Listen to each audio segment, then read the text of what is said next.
a Encuentros de Diseño, el podcast del Observatorio en Diseño y Creación de la Universidad Jorge Tadeo Lozano, conducido por Johanna Zárate y patrocinado por la Facultad de Artes y Diseño.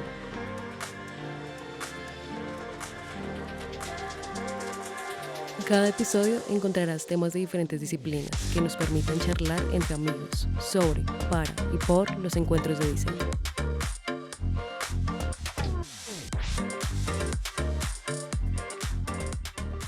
Hola a todos y todas, mi nombre es Johanna Zárate, docente e investigadora de diseño y coordinadora del Observatorio en Diseño y Creación de la Facultad de Artes y Diseño de la Universidad Jorge Tadeo Lozano. En el podcast de hoy tenemos un invitado de la casa, Elkin Rubiano Pinilla. Elkin es el director del área académica de Humanidades y Estudios Literarios y Edición, es doctor en Teoría del Arte y la Arquitectura de la Universidad Nacional de Colombia, sociólogo de la Universidad Nacional de Colombia, magíster en comunicación de la Pontificia Universidad Javeriana y especialista en diseño urbano de la Universidad Jorge Tadeo Lozano. Sus áreas de trabajo se concentran en la teoría estética, la crítica cultural y las sociologías urbanas y del arte. Bienvenido, Elkin, a nuestro programa. Muchas gracias, Johanna y Santiago, por invitarme. El día de hoy también nos acompaña Santiago Forero Lloreda. Santiago es profesor asociado del área académica de diseño de producto, es uno de los observadores senior del observatorio, es diseñador industrial, especialista en creación multimedia, magíster en educación con énfasis en desarrollo cognitivo, creatividad y aprendizaje, y es candidato actualmente al doctorado en ocio y cultura, comunicación para el desarrollo humano. Hoy Santiago será mi coanfitrión y apoyo para dialogar con Elkin. Gracias, Santiago, por aceptar estar con nosotros en este episodio. Hola, Joha, muchas gracias. Gracias por propiciar esta conversación con el profesor Elkin Rubiano y, por supuesto, un cordial saludo a Elkin y un agradecimiento por darnos este tiempo. Bueno, si les parece a los dos, vamos a empezar el diálogo del día de hoy. Vamos a hablar sobre un tema que es muy apasionante, es un tema muy contemporáneo y no contemporáneo solo del 2021, sino en realidad creo que es un tema muy pertinente en nuestro país, pero especialmente ahora por los sucesos que se están dando a nivel global. Vamos a hablar de arte, diseño y política. Pero para eso quisiera leer un fragmento de uno de los textos de Elkin que considero perfecto para detonar este diálogo. El texto al que hago referencia se titula Las formas políticas del arte, el encuentro, el combate y la curación. Una parte de este texto que me parece muy llamativo dice: lo político en el arte se entiende aquí como una forma particular de asumir unas prácticas creativas en un contexto conflictivo y violento como el colombiano.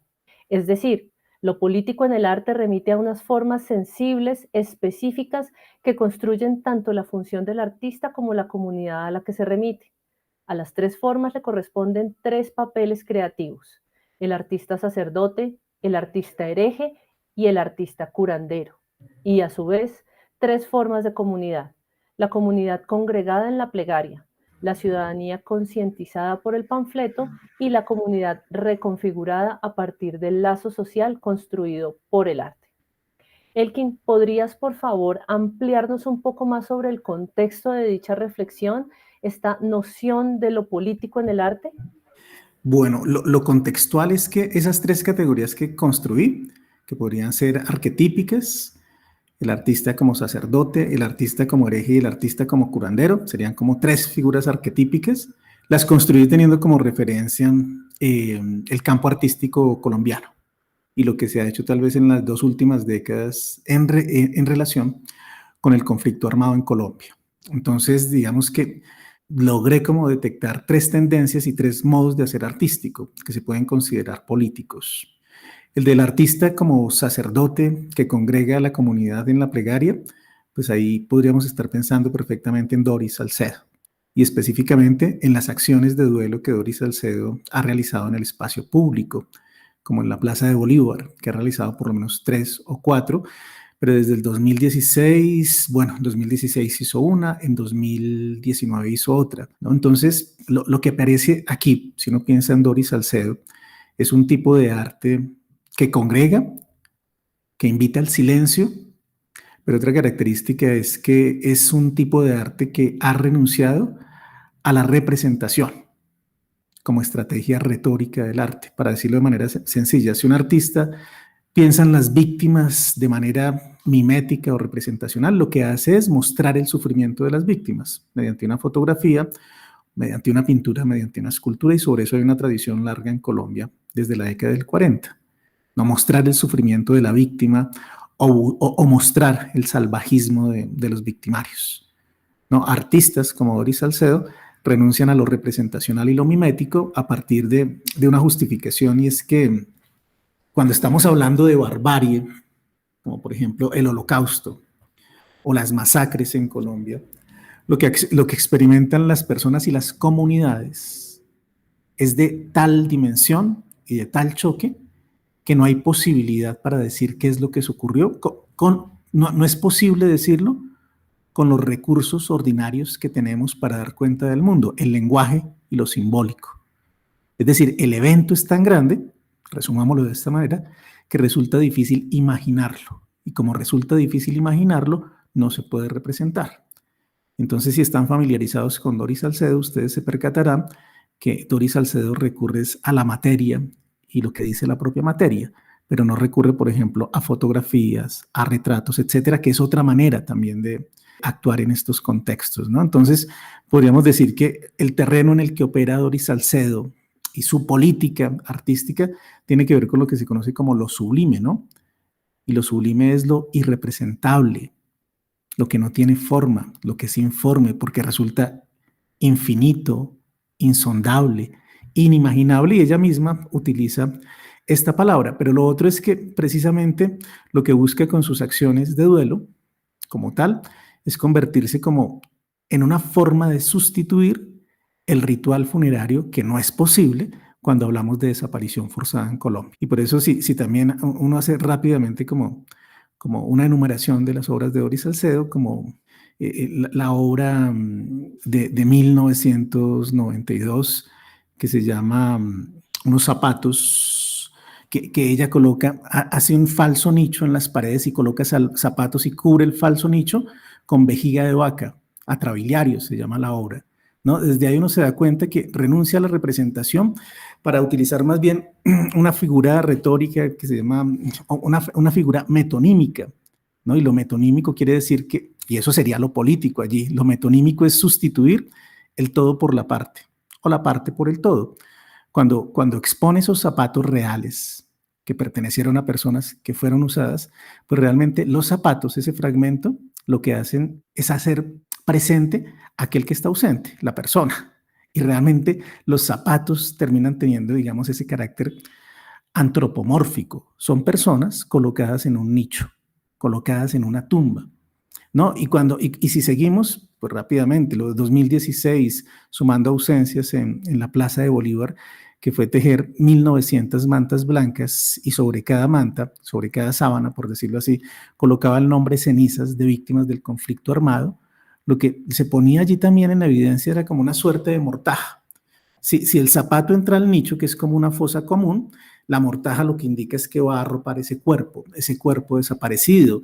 Podríamos pensar en otras obras como Plegaria Muda, que son 160 mesas, a propósito de los objetos, y esto interesa mucho a los diseñadores, ¿no? Porque estamos hablando de zapatos, de sábanas, de mesas, ¿no? Lo que hace es construir unas mesas que coloca una encima de otra. La que está encima está invertida, y entre las dos mesas coloca tierra, y a lo largo de la exposición, en la mesa que está invertida, por la superficie inversa de la mesa, lo que empieza a aparecer es como pasto que se dirige hacia el cielo, ¿no?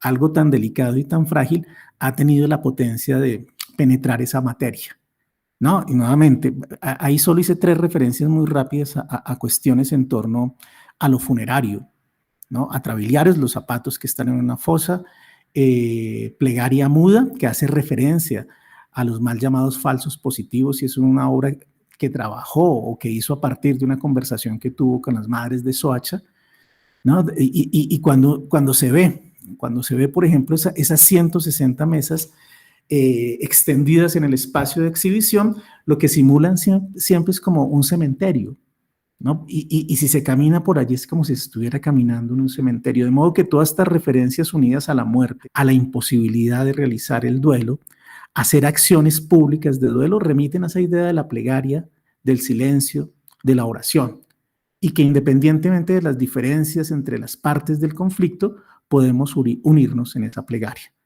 ¿no? Entonces, es una toma de posición, por decirlo así, conciliadora, ¿no? Entonces, esa sería una. Creo que me extendí un poco, pero ahí quedó. Esa sería el artista como sacerdote, y de hecho, la misma Doris Salcedo se considera como la sacerdotisa de la nación. Acá no voy a hacer como crítica, sino más bien presentar el modelo, porque esto tiene desde luego muchos matices, pero solo indicar como el modelito de esos modos de hacer. Por ejemplo, una teórica tan importante, la holandesa Mieke Wahl, que le dedica un libro buenísimo que se llama, acá lo tengo de hecho, De lo que no se puede hablar, el arte político de Doris Salcedo. Pues en algunos fragmentos Mieke Wahl compara a Doris Salcedo como una Antígona moderna. No, nuevamente, Antígona es la que, en contra de la ley del Estado, del rey, realiza los ritos fúnebres sobre el cuerpo de su hermano, ¿no? Y recibe una pena de muerte por eso. Y repito, Mieke Wahl considera que Doris Salcedo es como una Antígona moderna que llora a los muertos que no han podido ser llorados. Para seguir con esta idea, pues también algunos de ustedes sabrán, y si no lo saben, pues entonces que con la fundición de las armas de las FARC, con el acuerdo de paz, ella hizo algo que le llamó Contramonumento Fragmentos, que queda muy cerca a la casa de Nariño. Y hace poco, con las protestas que arrancaron en abril y con los asesinatos sistemáticos que la fuerza pública cometió contra la población civil desarmada, pues allí en ese espacio, en un espacio de exhibición, por primera vez expuso allí retratos. No porque ella los haya hecho, sino más bien movilizó el espacio junto con la curadora María Belén Sáenz de Ibarra, movilizó esos retratos allí. Les colocó su biografía y el contexto del asesinato. Y la exposición o el trabajo curatorial se tituló Vidas robadas. Y nuevamente lo que aparece allí es, en el texto curatorial, lo que se justifica allí, pues hace eco de un libro de Judith Butler llamado Los marcos de guerra, las vidas lloradas. No, estas vidas lloradas hacen eco a esa exposición que dice las vidas robadas, y se insiste nuevamente en poder realizar un duelo, en llorar colectivamente esas muertes. De modo que este primer modelo, el de el artista sacerdote o la sacerdotisa, lo que busca es propiciar el llanto, o que haya un llanto colectivo, o que se dé un llanto de nación, lo que es indispensable, siguiendo las ideas de Judith Butler. Cuando no lloramos a los muertos asesinados, por ejemplo, cuando no los lloramos colectivamente, lo que ponemos en evidencia es que esas vidas no tenían valor. Las vidas que no se lloran son vidas que no fueron dignas de ser vividas. Por eso sorprende mucho que en Colombia no lloremos colectivamente los asesinatos y las masacres. Creo que algo que ha sucedido desde el 2019 con el asesinato sistemático de líderes comunitarios en Colombia ha sido la movilización de estas imágenes por redes sociales, en las calles, en las protestas de 2019 y en las protestas de 2021, y allí efectivamente se ha logrado movilizar un tipo de condolencia colectiva. Pero esto es muy reciente, porque como la muerte en Colombia se repite de manera tan frecuente, parece que uno termina anestesiándose con la misma idea del asesinato y de la masacre. De modo que se propicie el llanto en Colombia es muy difícil, el llanto colectivo. Yo creo, acá intuitivamente lo digo, 2019-2021, con las protestas a nivel nacional, pero también coincidiendo que después del acuerdo de paz con las FARC comenzó un sistemático asesinato de líderes sociales. Creo que estos asesinatos no son invisibles hoy en día. De modo que como sociedad civil creo que hemos ganado mucho en poder conmovernos y hacer un duelo público por estas muertes, reconocerlas. No solo reconocerlas, que se marquen, que se visibilicen, que aparezcan los rostros de las personas que fueron asesinadas, que ya es clave, sino que también se logre propiciar una condolencia pública. Pues lo que quiero decir es que Doris Salcedo viene haciendo esto desde hace más de 20 años, 30 y pico de años, con el asesinato de Jaime Garzón, por ejemplo, con el asesinato de 11 diputados del Valle del Cauca asesinados por las FARC, una acción de duelo que hizo en la Plaza de Bolívar, que consistió en encender 11.000 velas en la superficie de esa plaza. Creo que Doris Salcedo viene insistiendo en eso, y en eso hay que reconocerle que hay una intención por hacer públicas estas pérdidas, pero también propiciar una condolencia colectiva. Ya la crítica sería otra, pero en este momento y por el tiempo creo que más vale es como contextualizar el asunto. Creo que ahí quedó la idea. No sé si ustedes tienen preguntas con respecto a ese primer modelo. A mí me genera una duda y es, de alguna manera este modelo podríamos relacionarlo con la noción del desocultamiento de unas verdades que se han mantenido en nuestra realidad social y que contribuyen a una especie de restitución simbólica para las víctimas.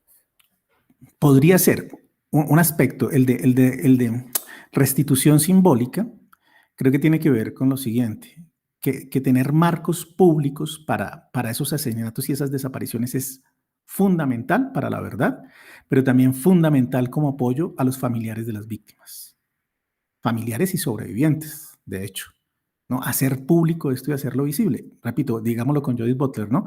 Construir el marco, ¿no? Y construir el marco a partir de la idea de víctima, ¿no? Que es muy importante. Coloco un contraejemplo.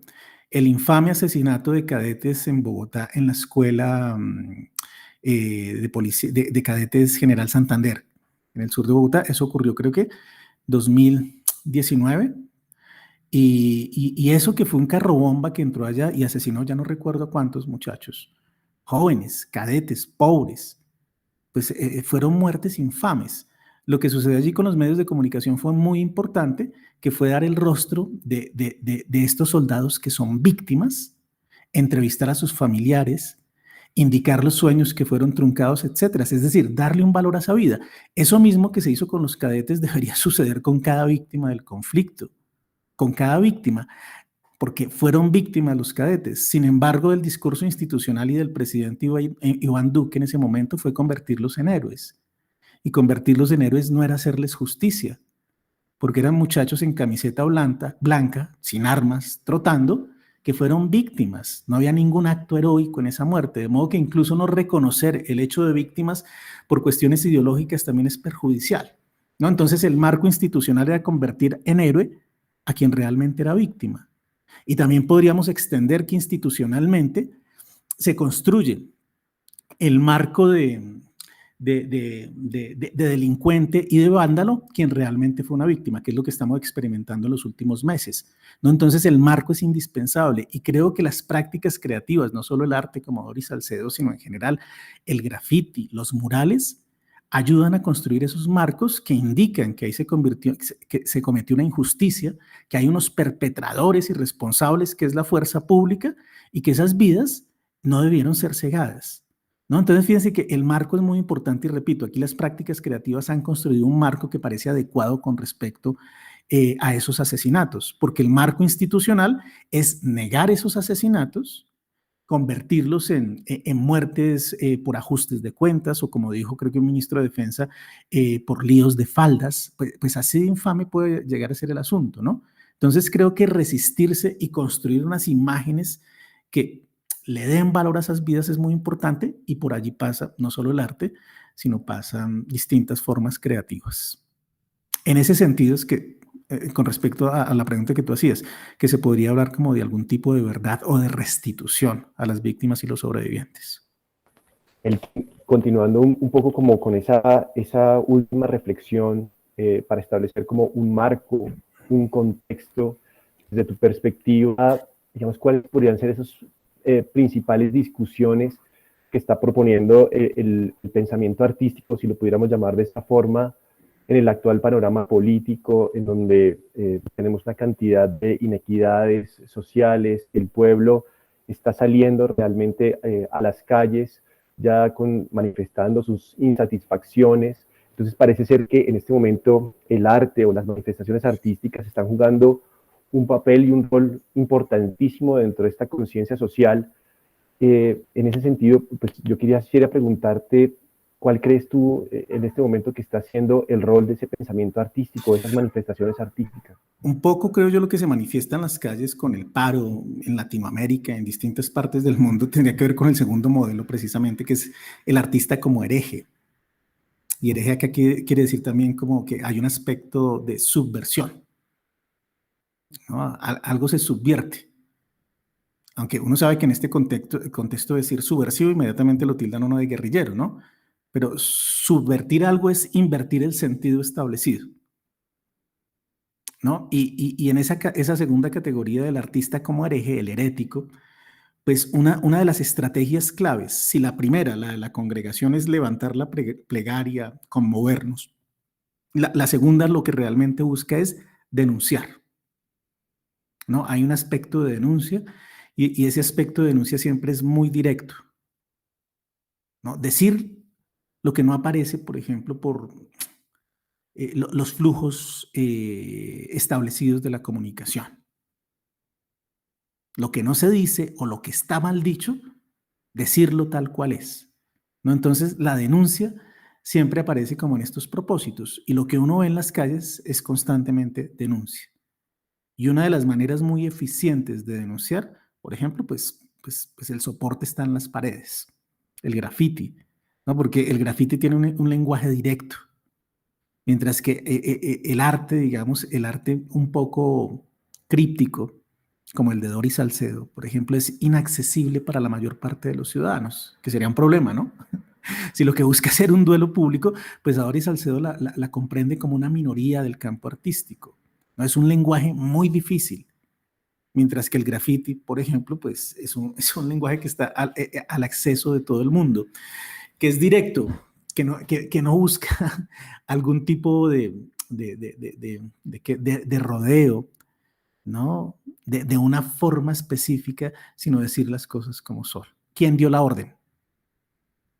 6.402 casos de falsos positivos. Son datos directos. Junto al mural de 2019, ¿quién dio la orden?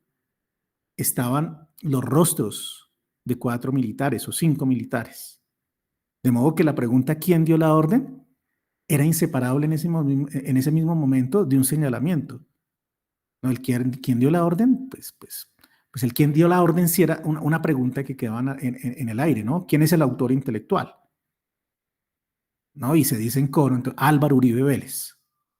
Entonces, el quién es la orden, que es una pregunta cuando uno se la contesta, pues al mismo tiempo está indicando a un culpable y a algunos que llevaron materialmente esa política sistemática de asesinar a personas y hacerlas pasar por guerrilleros. No, eso es directo. No, ahí no hay ningún velo, por decirlo así. Y en lugar de velos, lo que busca estas formas directas es quitar los velos de la comunicación establecida. No, si la comunicación establecida pasa por ideologías, por intereses, pues lo que haría esto es como quitárselos y quitárselos. ¿No? Entonces creo que esa es una de las estrategias. Por eso sería herético. Por incluso decir públicamente y en voz alta lo que en un contexto como el nuestro es peligroso decir. Se dice. ¿Quién dio la orden? Álvaro Uribe Vélez. Eso es peligroso. Y es peligroso porque lo movilizó un colectivo de artistas urbanos que trabajó de manera conjunta con el colectivo de las madres de Soacha, ¿no? Un poco para hablar de la efectividad de estas acciones, y creo que este caso de quién dio la orden creo que es muy preciso, es que no solo es decir quién dio la orden, sino también la ubicación es indispensable para hacer ese mural. Entonces la ubicación de ese mural se hizo en la calle 80, cerca de la carrera 30, muy próximo a una escuela militar o una base militar, ¿no? Es decir, una cosa es hacer un graffiti en un lugar escondido y celebrarlo, ¿no? La otra tiene que ver en el contexto donde eso se coloca, que es clave o es estratégico. Y es tan estratégico que sin haber terminado el mural, ¿qué sucedió? Que llegó una camioneta con platón, con soldados y con policías y baldes de pintura y empezaron a borrarlo. Ahora, ya no recuerdo si era un mural pintado o era una suerte de algo que se pegaba, pero lo cierto es que se destruyó inmediatamente. Una cuestión muy importante hoy en día tiene que ver con las redes sociales, con la posibilidad de portar, una posibilidad de hacer registros inmediatamente. Y lo que se hizo inmediatamente es que se registró la censura, y como sucede en muchos casos de censura, cuando se busca tapar algo, lo que realmente hace es visibilizarlo aún más.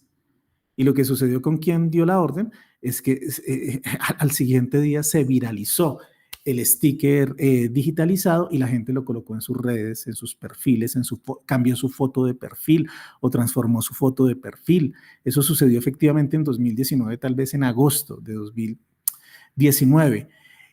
Apareció ya en otros murales, frente a la estación Universidades de la Tercera con calle 22, apareció grandísimo quien dio la orden en otras partes de la ciudad.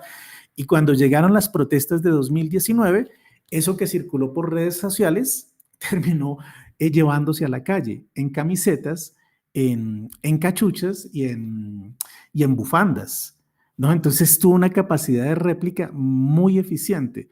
A eso uno le llamaría una forma de comunicación directa, panfletaria, porque pues un poco lo que está circulando ahí es un panfleto, y uno podría ver entonces qué eficacia tiene ese panfleto. Entonces creo que tiene una eficacia comunicativa, de decir las cosas sin rodeos y de señalar, ¿no? No de decir, no, vamos a esperar que primero opere la justicia para que nosotros logremos decir nada. ¿No? Porque eso lo diría, digamos, alguien como muy cuidadoso. Pero si sobre esto no se ha hecho justicia, nosotros todavía no podemos señalar culpables. No, alguien diría, como no, seamos sensatos y esperemos en un Estado de Derecho que opere la justicia e indique quiénes son los culpables. Pues como sabemos que la justicia está viciada y que nunca va a llegar por esa vía, pues entonces lo que tiene que hacer la ciudadanía es movilizar el dato e inculpar, y en eso es muy efectivo. En eso es muy efectivo. ¿En qué no es efectivo? Ya dijimos, por ejemplo, Doris Salcedo, pues que es como para una élite de la cultura quien entiende este tipo de lenguaje tan cerrado. Hagámosle también como la potencia, eso es efectivo comunicativamente, pero eso es inseparable de una impotencia. La impotencia la podemos decir con una teoría muy sencilla de comunicación, y es que un mensaje en sí mismo no basta para que una parte de la población cambie su opinión, sino que estos mensajes lo que hacen es reforzar las opiniones que cada quien ya tiene establecidas. Las refuerza, pero no las transforma. ¿Y en quién refuerza entonces este tipo de comunicación? En la población que considera que el centro democrático no es democrático, que Álvaro Uribe Vélez ha tenido vínculos con el narcotráfico, con los paramilitares, y que efectivamente incentivó este tipo de prácticas que terminaron llamándose falsos positivos. Nadie, casi uno puede asegurar, nadie transformó su opinión con el cartel, los stickers, las camisetas de quien dio la orden. Nadie. Lo que aparecía es una forma de refuerzo. Las personas que consideran que Álvaro Uribe es el gran colombiano, por ejemplo, ¿ustedes creen que van a cambiar su opinión cuando ven un sticker? No, refuerzan creencias ya establecidas. Las personas que creen que Álvaro Uribe es el gran colombiano van a decir, si ven, es lo que yo digo. Hay un complot contra Uribe. Mientras que las personas que son antiuribistas van a decir siempre, miren, es como yo digo, Uribe incentivó el paramilitarismo, tiene relaciones con el narcotráfico y tiene una gran responsabilidad con los falsos positivos. Entonces siempre la impotencia es que a nivel comunicativo el mensaje llega a los que ya están conversos. Es eso. Pero para mí es indispensable preguntarte, entonces, si, digamos que si en el rol ya de la obra, ¿no? Hablando de la obra artística, bien sea urbana o de otro tipo, ¿tú pudieras considerar que existe un rol de la obra artística en las transformaciones sociales o definitivamente solamente estamos en el plano de la denuncia? Esa es una pregunta difícil, muy difícil. Porque yo cuando empecé como a trabajar esto hace algunos años, esa relación entre arte y política, terminé muy decepcionado con lo que uno podría llamar la ineficacia del discurso artístico con respecto a lo real. No es eso. Y que mucho de lo que se considera arte crítico, es arte de denuncia. No mucho. Casi que uno le pregunta a una persona, ¿qué considera usted que es arte crítico? Y dice, pues el arte que denuncia. ¿No? El arte que denuncia busca concientizar a los otros, es decir, suponer que las otras personas no comprenden el mundo y yo se las voy a ayudar a comprender, ¿no? Entonces, es hacer ver lo que los demás no pueden ver, por ejemplo. Y así es mucho el discurso panfletario, ¿no? Hacer ver lo que los otros no pueden ver. Creo que una de las cosas que a mí me desilusiona un poco de esto, de esta acción, tiene que ver con lo que acabo de señalar, que en cuanto a la denuncia y la información, la contrainformación, ¿no? También sería otra manera de decirlo, ¿no? Esta es una toma de posición contrainformativa. El arte urbano y el graffiti es contrainformativo, ¿no? Uno de los problemas de la contrainformación es que, vuelvo e insisto, es que lo reciben los que de alguna manera ya lo habían recibido por otras vías. Termina siendo refuerzo. Sin embargo, creo que hay posibilidades de explorar. Lo que sucede es que nuestro contexto es atroz. ¿Sí? Lo que para nosotros es político, de pronto en Finlandia, pues no lo es. En Noruega tampoco, en Suecia. ¿No? Es que estamos en un contexto muy difícil. Y es que aquí lo político en el arte lo estamos entendiendo principalmente a partir del conflicto armado. Y eso quiere decir asesinatos sistemáticos, masacres y desaparición forzada, falsos positivos. No, es que este es un contexto muy atroz. Y ante ese contexto tan atroz, ¿qué posibilidad de transformación tiene el arte?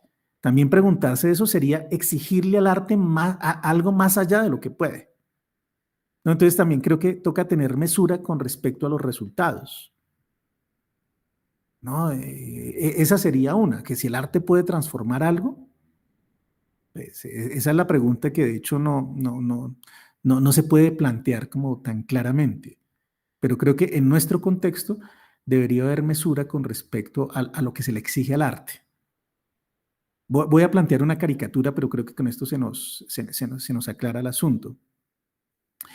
Lo que una gran cantidad de ciudadanos con respecto al paro le exige a los artistas del mainstream, Juanes o J Balvin, ¿no? Es decir, exigir al artista que trabaja con el goce un tipo de pronunciamiento, pues, ese pronunciamiento que podría significar con respecto a lo real, salvo tomar una posición y en un contexto polarizado con el nuestro, terminar metido en una polarización. ¿No es cierto? Entonces, más que al arte y más que a lo simbólico, hay que exigirle a lo estructural. Y por allí pasa el ejercicio de la ciudadanía. Lo que sucede es que el ejercicio de la ciudadanía hoy sí es inseparable, por ejemplo, de la creatividad, que es lo que demuestran las formas de protesta urbana durante los últimos años, no solo en Colombia, sino en distintas partes del mundo. Y que este tipo de creatividad resulta muy importante para quienes protestan, para quienes se levantan, por ejemplo, desde el punto de vista emotivo, para tener conciencia de unidad, por ejemplo, para tener conciencia de solidaridad, de apoyo, de modo que la creación ahí es muy importante. Cuando no solo una persona, sino 10 personas entonan la misma canción, pues eso se transforma como en fuerza colectiva. Entonces creo que por allí opera mucho más este tipo de arte, ¿no? A nivel como de la sensibilidad, de lo emotivo, ¿no? De la posibilidad de sentirse acompañado en la misma lucha, en las mismas demandas. Creo que allí eso es muy importante, por ejemplo. Más que en transformar lo real, en poder, de alguna manera, reforzar los lazos de solidaridad. Y decir, no soy solo yo, sino somos muchos los que estamos en esto. Eso ya de por sí es importante. No en transformar la situación y decir que por medio del arte vamos a buscar efectivamente que logre hacerse justicia con los responsables de los mal llamados falsos positivos. Eso sería pedirle al arte una cosa que no es. Más bien quiere decir que las personas que comparten esa imagen saben que pues hay un colectivo, que hay allí una fuerza colectiva, hay una solidaridad, y que así estemos distanciados geográficamente entre regiones, compartimos una misma lucha, ¿no? En eso creo que es muy importante, ¿no? Ahora, hay otros aspectos y tiene que ver no tanto con lo que el arte denuncia o muestra, sino también con lo que el arte puede activar. Un poco lo que estoy diciendo es esto, ¿no? Que todas estas manifestaciones que se hacen en la calle, por ejemplo, o en redes sociales, lo que buscan es activar a la ciudadanía, activarla, por ejemplo, a no ser indiferente. Algo con respecto a la indiferencia sucedió en abril cuando comenzaron estas marchas de 2021. Y es que como asesinaron a jóvenes en Cali, Inmediatamente los jóvenes de todo el país, muchos de ellos universitarios, de universidades privadas, se sintieron tocados porque se tocó un cuerpo colectivo. Y creo que ustedes en el aula de clase lo experimentaron en abril, donde estalló el llanto de los estudiantes y de los profesores. Esto era impresionante. Y lo que sucedía allí es que así los estudiantes no salieran a la calle a marchar, sentían que estaban siendo activos, por ejemplo, replicando información. Los videos en vivo que se hicieron desde Cali mostraban la barbaridad de la fuerza pública. El mismo hecho de compartirlos, ¿no? De viralizarlos, de decir SOS Colombia, pues mostraban que había un colectivo allí. Entonces, lo que irrumpe allí es una fuerza y una forma de activación que pasa también por la conciencia o sentirse responsable de algo, ¿no? Entonces, la creación también pasa por allí, creo yo. Vuelvo a repetirlo, ¿no? Por los afectos, creo que es muy importante, ¿no? Los afectos. Y repito, estamos hablando desde luego de una sociedad, pues que tiene que lo político pasa por cuestiones muy difíciles, el asesinato de personas, ¿no? Entonces, para mí fue significativo ver que universidades que tradicionalmente no se manifestaban públicamente, como en un paro nacional, empezaran a manifestarse, que le dijeran a los profesores, no vamos a hacer clase, vamos a salir a la calle, y si no salimos a las calles porque nos da miedo que nos maten, pues tampoco me voy a conectar a su clase. ¿No? Y hacer como unos brazos caídos, apagar el micrófono y la cámara, decir no vamos a hablar, ¿no? Entonces, entonces la activación pasaba por muchos lugares, que no solo era la calle, no solo era la red social, sino que la forma de protesta podría aparecer en el aula de clase. Entonces, fíjense lo que logra, digamos, multiplicar todo este tipo de manifestaciones. Vamos en el segundo modelo. El primero, el de la plegaria que congrega y elimina las diferencias. El segundo, el subversivo, el herético, que precisamente busca ser contrainformativo, panfletario, directo, y que creo que aunque no cambie las opiniones, sino refuerce las ya establecidas, puede crear precisamente esta idea de unidad, ¿no? Que es una cuestión de afectos. Con respecto, y la creatividad era muy importante, cuando la llamada gente de bien borró los grafitis en Cali, por ejemplo, en Cúcuta, con un gris monocromático, también ponía en evidencia que la creatividad pues tiene muchas posibilidades y que las personas que estaban en contra del paro, por ejemplo, no tienen imaginación. Es que es eso. Cuando en la protesta aparece la creación, pues lo que aparece es la imaginación. Y siempre la imaginación es que podemos imaginar un mundo diferente, ¿no? En este contexto, por ejemplo, las personas de ultraderecha, pues lo que ponen en evidencia con el monocromismo, lo monocromático de sus acciones, borrar grafitis, es que no tienen capacidad de imaginar. Y de imaginar es decir, las cosas están bien como están, ¿no? Entonces la misma materialidad y la forma de estas expresiones están diciendo algo de los ciudadanos de lado y lado, ¿no? Ese gris es como no podemos imaginar algo diferente. Y como estamos, estamos bien. Y que una parte de la ciudadanía considere que como estamos bien, pues alcanza a decir algo, ¿no? La inconformidad, la creatividad, que pasaba, por ejemplo, en las glorietas, toda esta tipografía de manera circular es muy difícil hacerla por escala y por la circularidad. Ustedes que son diseñadores saben, yo no tanto, pero solo viendo eso era magnífico en ese sentido, que lograban resolver asuntos de escala y hacer un mensaje, pues, pues muy bien. Por ahí pasaron desde luego artistas, diseñadores y publicistas. En la Tadeo, ahí cerca de la Tadeo todavía sigue Ahí en la muestro, 19 ¿no? En con la 19. tercera, eso. Entonces, pues ver eso acompañado de un dron que muestra el tipo de acción, pues dice, pues esto está increíble, ¿no?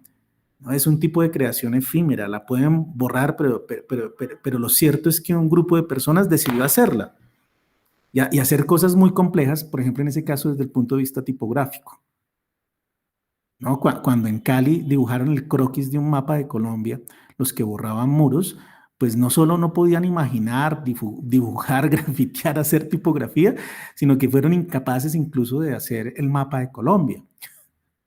De modo que la creatividad también se coloca como una victoria, ¿sí? Una victoria llena de cualidades, normalmente de fiesta, de celebración de la vida. Nuevamente, el gris ese monocromático, pues es como luctuoso, ¿no? Es como la conquista de la muerte.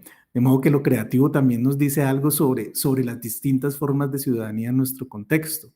¿Mm? Elkin, en estas, digamos, en estos análisis y en esta categoría que tú nos explicas, podríamos un poco desde el lugar de las artes y la creación, también llamar a disciplinas, por ejemplo, como el desarrollo de memes, como las caricaturas, ¿podrían ser otra herramienta? Claro, claro que sí. Son otra herramienta y otra herramienta que además tiene la cualidad que para hacer memes, replicarlos o modificarlos, uno no tiene que ser artista, ni diseñador, ni publicista, ni nada de esto. Si no hay plantillas y lo que se pone allí es que usted puede de alguna manera crear un mensaje y viralizarlo, ¿no? Por ahí pasa la creación con, con, con la siguiente problema, ¿no? Que esa comunicación siempre llega a un círculo, digamos, ya establecido. Voy a ponerlo en otros términos. Pensemos en términos de algoritmos, ¿no? Pues, ¿cuál es el problema del algoritmo? Que a partir de mis gustos y mis ideologías termina retornando las creencias y los gustos que ya estaban establecidos en mí. Ese es un gran problema del algoritmo, ¿no? Entonces las redes sociales que prometían una apertura de mundo, con el algoritmo terminaron cerrándolo. Lo terminaron cerrando a mis gustos, a mis creencias y a mi ideología. Quiere decir eso que mi campo de comunicación, aunque yo esté en las redes sociales, termina siendo muy provinciano. Que si yo me comunico con gente de los Estados Unidos, de Argentina y de Colombia, si soy de derecha, quiere decir que me voy a estar comunicando con gente de derecha de Argentina y los Estados Unidos. Eso es muy provinciano. Y es un gran problema entonces en el que nos metió el algoritmo. Por eso valdría la pena siempre como tratar de quebrar el algoritmo, ¿no? Quebrar el algoritmo sería como un ejercicio de ciudadanía muy importante. Digamos que yo me considero progresista o mamerto. Pues sería clave que yo me metiera a las redes sociales de María Fernanda Cabal y de Miguel Polo Polo y darles un me gusta. Y si les doy un me gusta, pues me va a estar retornando la información que ellos producen. Y cuando me llega a mí la información que ellos producen, pues se me abre a mí un mundo ideológico que de hecho no creía posible. A mí se me abrió al comienzo de este paro porque con la categoría de la guerra molecular disipada, que hice un contenido y al hacer el contenido por ahí vi unos videos y me empezó a llegar videos de gente derecha de Chile, de Argentina, de Uruguay y de Colombia. Y de Colombia me di cuenta de la existencia de una gran cantidad de youtubers de 20 años que marianos y de derecha que consideran que la salvación de Colombia es María Fernanda Cabal. Si a mí no se me hubiera roto el algoritmo, yo no daría credibilidad a eso. Tengo que verlo con mis propios ojos y con mis propios oídos para decir que hay algo muy preocupante al respecto. Entonces el problema del meme, que puede considerarlo uno crítico o gracioso, solo le resulta gracioso para mi comunidad de diálogo que es muy provinciana.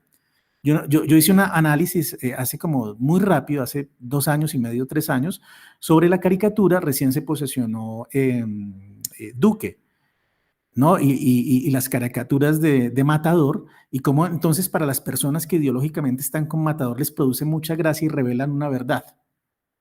It's funny because it's true, ¿no? Que es la gracia del chiste, no hay algo de verdad en eso caricaturesco. Pero hubo alguien que se apropió de la retórica de Matador y se llamó retador, ¿no? De derecha. Y lo que hacía es apropiarse de sus imágenes y cambiarle el discurso. Y ya para este lado ideológico ya no resultaba tan gracioso, pero créanme que hipotéticamente si yo estoy allá, lo que hace retador resulta muy gracioso. Volvemos a lo mismo. Que esta comunicación como el meme no transforma una opinión ni abre mundo, sino que de alguna manera refuerza las opiniones ya establecidas. Entonces creo que también, aunque parece potente, tiene una impotencia y que esa impotencia se multiplica con el factor del algoritmo que me devuelve más de lo mismo, ¿no? Yo creo que una recomendación política sería romper el algoritmo. Así a ustedes les quede difícil darle un me gusta a María Fernanda Cabal, deberían hacerlo. Elkin, y hablando de esas recomendaciones, digamos, ya para ir cerrando mi intervención de preguntarte, esas recomendaciones, y dado que pues, profesoras, profesores, estudiantes nos escuchan, en esa relación política, arte, creación, ¿Tú tendrías algunos referentes de los de aquí que has trabajado en donde realmente estas categorías que hemos discutido hoy se puedan verificar, digamos, como a profundidad? Sí, claro. Por ejemplo, creo que alguien que me dio muchas luces a mí cuando andaba muy desilusionado con esta relación, pues es Jacques Rancière, ¿no? Porque Jacques Rancière le hace una crítica a la teoría crítica, porque la teoría crítica está centrada mucho en el mensaje y en la concientización del público. Y dice algo Rancière que para mí fue muy revelador. Yo creo que Rancière tiene un espíritu anarquista y piensa en términos de emancipación social. Y dice, no podemos pensar la emancipación si consideramos que los otros son incapaces. O en otras palabras, no podemos pensar la emancipación ni la libertad si consideramos que los otros son idiotas. Mucho de la teoría y el arte crítico, circunscrito a la teoría crítica, pasa por la idea de tratar de concientizar a los otros, ¿no? Entonces Rancière dice, no hay que concientizarlos. Repito, concientizar al otro es dar por sentado que el otro es incapaz de comprender el mundo, ¿no? Entonces la idea no tiene que ver con concientización. Mucho del arte político panfletario, directo, pasa por la concientización. Más que la concientización, una pregunta clave serían por las formas de activación de la ciudadanía, por ejemplo, ¿no? Formas de activación. Entonces yo creo que allí en algunos textos, como El espectador emancipado de Rancière, se encuentran muchas pistas teóricas y también como ejemplos que de Rancière que son muy elocuentes al respecto. Creo que él sería una fuente para mí como clave. Desde luego en historia del arte hay como historiadores del arte que al mismo tiempo están haciendo como una propuesta política, como Georges de Uberman. Creo que tiene un libro muy interesante que se llama Pueblos Figurantes, donde compila muchos ensayos y hace un análisis de la representación del mundo, de la representación del rostro, y cómo esas representaciones desde luego articulan modos de representarse el mundo, modos de representarnos a nosotros mismos y representar a los otros, ¿no? Desde luego clásicos como Walter Benjamin siguen dando pistas para pensar esa relación entre arte y política. Filósofos como Giorgio Agamben que pasan por la reflexión sobre el holocausto, dan pistas para pensar esto desde el punto de vista narrativo y cinematográfico, ¿no? Entonces, digamos que las pistas teóricas son bastantes. Teóricos rusos del arte contemporáneo como Boris Groys, creo que también están dando unas pistas muy importantes para comprender ese aspecto político de la imagen. Alguien fascinante, filósofa y artista, es Hito Steyer. No sé si la conocen. Hito Steyer, Hito con H, no sé si se pronuncia Hito, con S, Steyer, termina en L. Es pues un artista muy interesante, pero me parece incluso más interesante aún como ensayista, ¿no? Porque trabaja el ensayo, tiene dos textos maravillosos que compilan ensayos, uno se llama El arte duty free y el otro se llama Los condenados de la pantalla, y creo que es una compilación de ensayos que piensa de manera directa en el arte político, ¿no? Entonces parece que sí hay una gran actividad intelectual y teórica para seguir comprendiendo esto, como nuevas fuentes o nuevas maneras de ver esto. Elkin, yo honestamente creo que sería muy interesante, pero de todas formas, para cerrar un poco, ahorita tú precisamente hablabas de Agamben y quería cerrar con esta pregunta. En tu opinión, ¿tú crees que en nuestro lugar de formación de artistas, de diseñadores, de creadores, hay manera de propender de alguna manera por el desarrollo de dispositivos, en palabras de Agamben, Sí. Que estén comprometidos o que puedan tener algún tipo de incidencia en la transformación política de nuestro país? Sí, es una pregunta difícil, ¿no? Porque el dispositivo pasa por todos lados, pasa por las instituciones, por el lenguaje, por la comunicación, por el diseño, ¿no? Por la manera en que nos sentamos. Es que ese es un tema fascinante realmente, ¿no? Porque creo que el diseño tiene mucho campo de acción política en relación con el objeto, pero sobre todo en relación con las prácticas que desplegamos en la vida cotidiana y que se desarrollan en espacios físicos, ahora espacios virtuales, que están en relación con los objetos.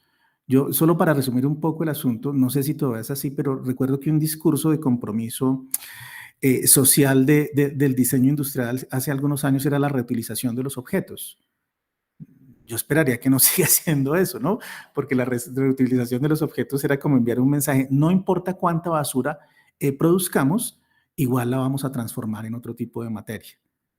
Entonces, era un discurso un poco cínico, lo sigo viendo así, ¿no? Entonces, creo que cuando se reflexiona sobre la naturaleza del objeto y la naturaleza de las prácticas, los diseñadores empiezan a adquirir, digamos, un tipo de pensamiento antropológico e histórico que es indispensable para su oficio. Es decir, lo que no sería político en el diseño es considerar que, por ejemplo, el diseño industrial es un aspecto puramente técnico, ¿no? Y que yo me relaciono únicamente con lo tecnológico, ¿no? Con lo tecnológico, lo estructural, por ejemplo, de una cosa o un aparato, o con lo formal, que quiere decir su apariencia, ¿no? Forma, estructura y función. Si uno se queda allí y no comprende que la función pasa por lo antropológico y lo histórico, pues no comprendió gran parte del diseño. Las sillas Basili, que están en nuestra biblioteca, pues son unas sillas emblemáticas para el diseño moderno, pero muy situadas históricamente.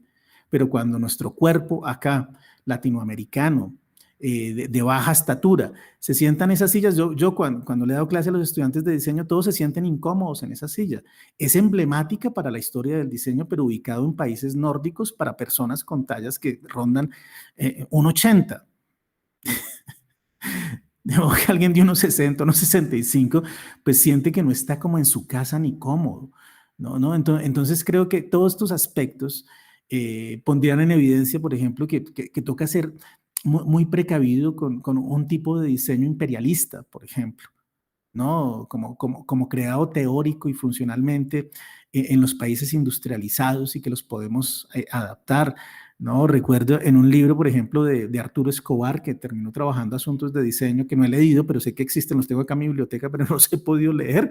Pero, por ejemplo, en La invención del tercer mundo, que ya es un libro viejito, pues decía como en los discursos desarrollistas para Latinoamérica terminaron importándose, por ejemplo, máquinas para arar la tierra que no tenían que ver con nuestra estructura o con nuestro suelo, y lo que hacían estas máquinas era dañar literalmente esos suelos, ¿no? Entonces, no tener la capacidad de diseñar o crear las formas en las que vamos a cultivar, sino que nos tienen que llegar de afuera, pues son asuntos políticos, ¿no? Y política del objeto y política del diseño.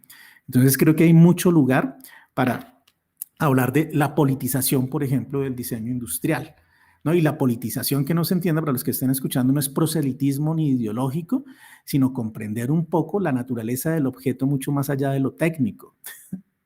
Más bien los usos, las prácticas. A mí me parece que hace unos años, cuando hubo una reforma del programa de diseño industrial, y me gustó bastante, que era liberarse un poco del objeto y concentrarse mucho en las prácticas. Eso era una gran ganancia, ¿no? Liberémonos un poco del objeto y miremos más bien las formas de intercambio, de usos, de prácticas.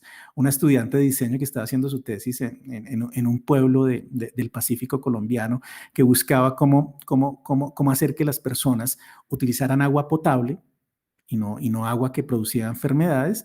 Una de las estrategias podía ser información, ¿no? Lo informativo. Entonces, esto se llama en comunicación se me fue la palabra, pero una comunicación directa, ¿no? Colocar, cuando se le dice a los estudiantes, hagan una campaña, a todos les da por hacer afiches, ¿no? Eso es intuitivo, vamos a hacer afiches. No, eso es puramente divulgativo. Y volvemos a la idea de la información. Entonces ella llegó a una solución muy interesante, antropológica, decir, no sé si era Guapi, la forma como las personas interactúan en Guapi es a partir de la música y el baile. De modo que ella lo que hizo fue articular el mensaje del consumo de agua potable y las formas de consumirla y tratar el agua fue a partir de la marimba, el baile y la danza. Y era una forma de comunicación que un diseñador intuitivamente no realiza inmediatamente, ¿no? Y vamos a hacer una campaña de divulgación que va a pasar por mensajes, spot publicitarios en radio, afiches, cartillas. Pues si estamos en ese contexto nadie lo va a leer, y si lo escucha va a ser sordo frente al tipo de mensaje. De modo que era mirar la matriz cultural de la comunidad para ver cómo podía transformarse la práctica del consumo de agua, ¿no? Entonces creo que hay mucho lugar para lo político en el diseño, ya liberándonos un poco de nuestro contexto tan atroz, que lo político acá claro que está dominado por la desaparición forzada, pero que lo político pasa por otros registros. Entonces vale la pena tener siempre como esos otros registros presentes. Pero el diseño, claro que es político, es eso. Fantástico, Elkin. Definitivamente creo que hay que continuar con esta conversación. Hay muchísimo más que podemos charlar contigo. Pero muchísimas gracias por acompañarnos el día de hoy. Esperamos seguir contando con tu conocimiento para los oyentes del podcast y pues obviamente para todos los diseñadores que nos siguen en el Observatorio en Diseño y Creación. Muchas gracias, Elkin, por acompañarnos en este episodio. Con mucho gusto, y resulta para mí muy productivo porque siempre la retroalimentación hace que aparezcan por ahí otras cosas. Esto estuvo muy chévere para mí. Espero que para los que escucharon también. Seguramente, claro que sí. Santiago, muchas gracias por haber sido mi coanfitrión. No, a ti, Joha, y Elkin, de verdad, maravillosa, digamos, discusión. Yo creo que pudiéramos seguir profundizándola un poco más hacia el último tema que cogiste, que fue ya... El del diseño directamente. Exactamente, el del diseño directamente, y ojalá pudiéramos hacer un segundo capítulo hablando justamente sobre estas perspectivas transformativas que propone Arturo Escobar y seguramente con algunos otros, digamos, apuntes e invitados. Entonces, Elkin, mil gracias, Johan, no, con gusto. Compartir. Cuando terminen de escuchar este episodio, vamos a dejar al pie de la descripción los links y los datos de contacto para que puedan seguir las lecturas y los textos de nuestro invitado de hoy, especialmente el artículo que estuvimos debatiendo, las formas políticas del arte, el encuentro, el combate y la curación, de nuestro invitado Elkin Rubián.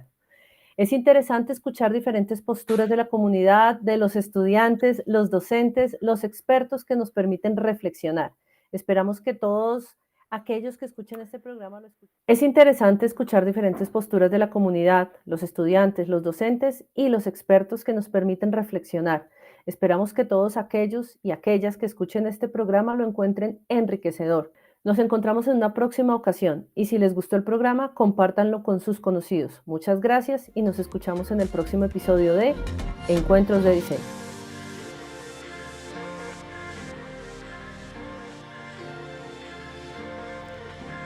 Encuentros de Diseño les da las gracias por escucharnos y los invitamos a buscar nuevos episodios, videos, noticias y más en nuestro micrositio y en nuestras redes sociales como Observatorio en Diseño y Creación.